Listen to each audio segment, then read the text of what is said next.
This is my most recent project. It's a router plane. I got the inspiration from several videos. Decided to make mine with the various features in it. It's got a depth stop here, and it's also got a screw advance mechanism to raise and lower the plane.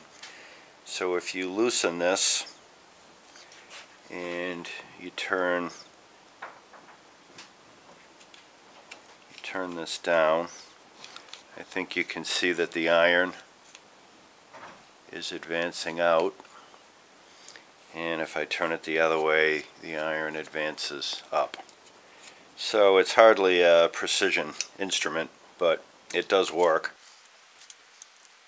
I got the inspiration off a website. It's basically about 6.5, 6 3/4 long, in that direction about 3 inches tall, and 1.5 inches thick, and the top of the nut here goes to almost 4 inches. Construction's pretty simple. It's 3 layers. There's a top layer here.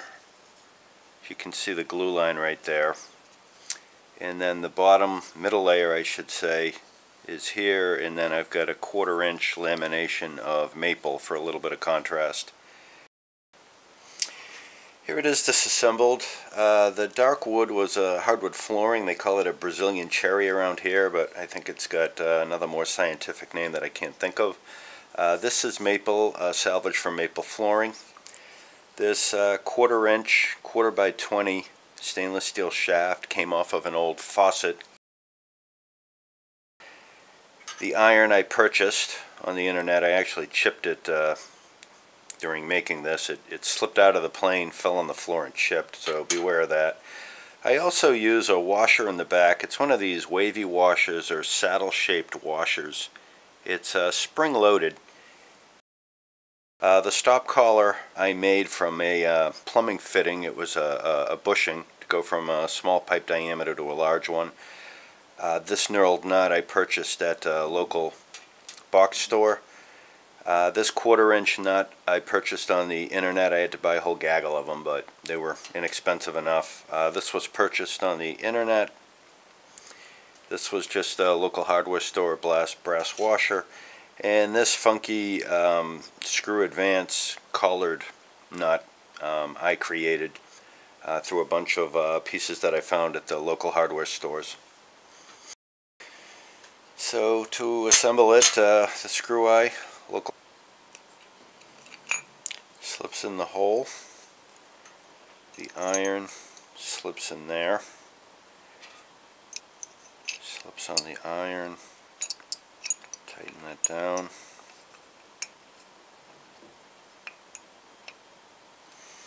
And there's a washer here. The spring-loaded washer. The knurled nut. And before we get too far, we have to screw this on and engage the iron into the channel. Hold it straight and tighten it. And there you have it.